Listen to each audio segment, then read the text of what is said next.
Olá pessoal, tudo bem? Meu nome é Guilherme Neto.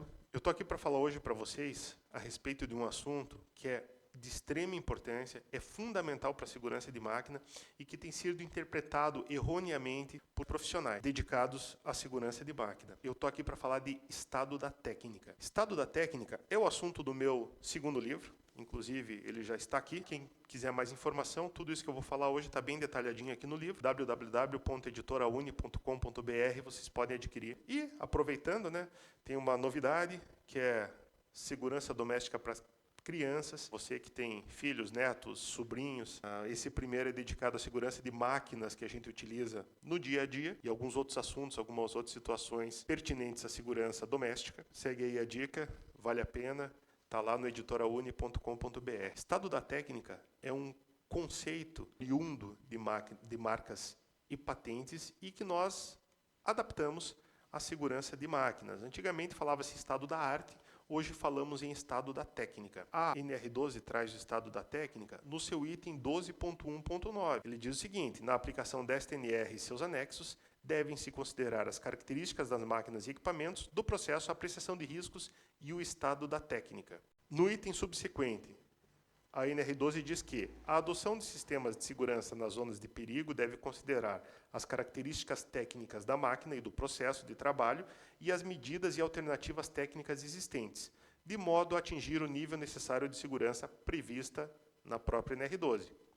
E aí o item subsequente, que é um subitem, diz: entende-se por alternativas técnicas existentes as previstas nesta norma regulamentadora, em seus anexos, bem como as normas técnicas oficiais ou nas normas internacionais aplicáveis e, na ausência ou omissão destas, nas normas europeias tipo C harmonizadas. A NR12 é uma norma macro que ela vale para todo e qualquer tipo de máquina. Obviamente, como as máquinas são muito versáteis e aplicáveis em diferentes ramos da indústria, nós temos que adaptar certos requisitos a determinadas máquinas. Para isso, nós levamos em consideração o que eu chamo de estado da técnica, que é o conjunto que a NR12 trouxe no item 12.1.9.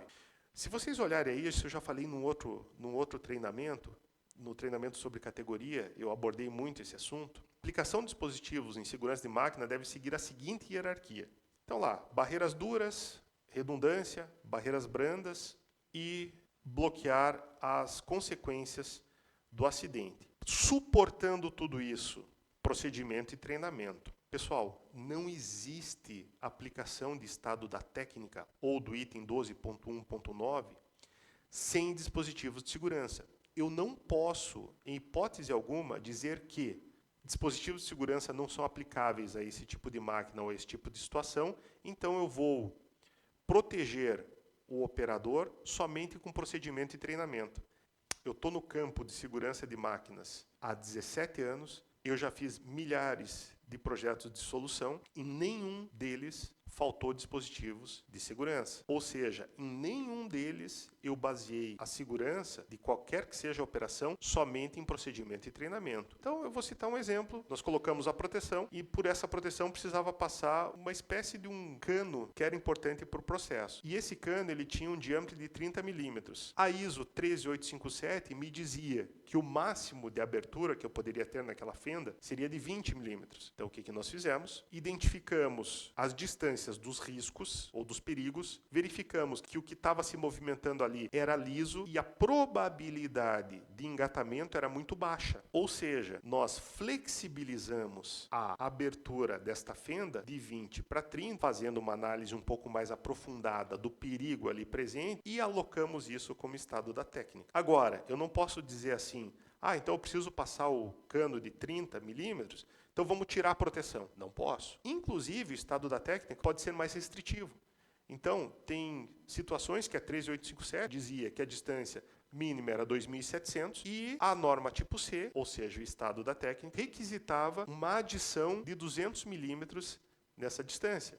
Ou seja, de 2.700, ela colocava 2.900. Nesse caso, nós fizemos isso, e isso evitou um acidente grave. Houve o acidente, o funcionário teve luxação, ou seja, a lesão foi reversível. Tudo isso graças à aplicação da norma tipo C, do que a gente chamou de estado da técnica nesse caso. Vamos ver a definição de estado da técnica. Para o universo de segurança de máquina, qual que seria a melhor definição de estado da técnica? Estado da técnica é o menor nível de segurança aceitável, levando em conta as características da máquina com a utilização do máximo de tecnologia disponível que garante um equilíbrio saudável entre produção e segurança. O que eu estou querendo dizer com tudo isso aqui? Estou querendo dizer que muitos requisitos da NR12 não são aplicados nas máquinas e equipamentos por conta das características, porém, ele representa o menor nível de segurança aceitável. Menos do estado da técnica, a gente não aceita. Levando-se em conta as características da máquina com a utilização do máximo de tecnologia disponível. Ou seja, o estado da técnica ele muda conforme as tecnologias vão avançando. Tem um ponto ali que a gente vai conversar, a utilização de muting e de blanking, das cortinas de luz, por exemplo. O muting e o blanking, eles são utilizados por quê? Porque a gente não tem tecnologia ainda que diferencie um objeto de uma pessoa. Ou seja, isso eu considero o estado da técnica. Tecnologia está atrelada ao estado da técnica. Menor nível aceitável de segurança também está atrelado ao estado da técnica. O menor nível de segurança aceitável, ele também evolui ao longo do tempo. O máximo de tecnologia disponível também evolui ao longo do tempo, que garante um equilíbrio saudável entre produção e segurança. Focando diretamente na aplicação que a gente tem dos sistemas de segurança, o estado da técnica, eu coloco 3 abordagens. Primeiro, os requisitos das normas tipo C, internacionais ou normas nacionais ou regionais harmonizadas. Segundo, limitação tecnológica disponível, harmonizada com apreciação de risco e medidas adicionais suficientes. E aí, quando eu falo suficientes, eu estou falando suficientes para reduzir o risco a um nível aceitável. E terceiro, medidas de segurança de acordo com as características operacionais das máquinas, harmonizadas com a apreciação de riscos. Esse diagrama aqui fui eu que propus. Quando a gente vai aplicar o estado da técnica, primeira questão que a gente tem que avaliar: é factível atender plenamente os itens aplicáveis da NR12? Não, não é. Então eu vou para o estado da técnica. Não tem como, para aquele grupo de equipamentos. Né? É factível? Sim, é factível. Existe uma norma tipo C para a máquina, porque a norma tipo C, ela não vai dizer só aplicações menos restritivas para aquele tipo de equipamento. A norma tipo C, ela pode apresentar aplicações mais restritivas para aquele tipo de equipamento. Não é porque eu consigo aplicar 100% NR12 que eu vou ignorar a norma tipo C. Eu vou aplicar 100% NR12 e vou complementar as ações através da norma tipo C. Existe norma tipo C? Não. Aplicar NR12 a partir da apreciação de risco. Pronto. Existe norma tipo C? Sim. A norma tipo C é menos restritiva? Sim, aplicar o estado da técnica. A norma tipo C é mais restritiva? Aplicar a norma regulamentadora, ou seja, NR12, a partir da aplicação de risco e complementar com os requisitos restritivos da norma tipo C. Vou aplicar o estado da técnica. Sim, ok. Existe norma tipo C para máquina? Então, lembre aqui, ó. Tendo ou não norma tipo C, se eu não consigo aplicar NR12, eu vou para o estado da técnica. Então, vim para o estado da técnica. Existe uma norma tipo C para máquina? Não existe. Buscar ações das normas regulamentadoras tipo A e B e em normas técnicas tipo C através de comparação para alcançar a redução de risco esperada. Aplicar ações de atendimento à norma regulamentadora que não interferem diretamente na redução de risco, por exemplo, a atualização de documentação técnica, antes de finalizar, com a documentação final, o nosso DVS, o nosso laudo, a gente tem que avaliar o seguinte: a redução de todos os riscos listados na apreciação foi suficiente? Eu estou pronto para fazer meu reporte, meu relatório, meu laudo ou meu DVS.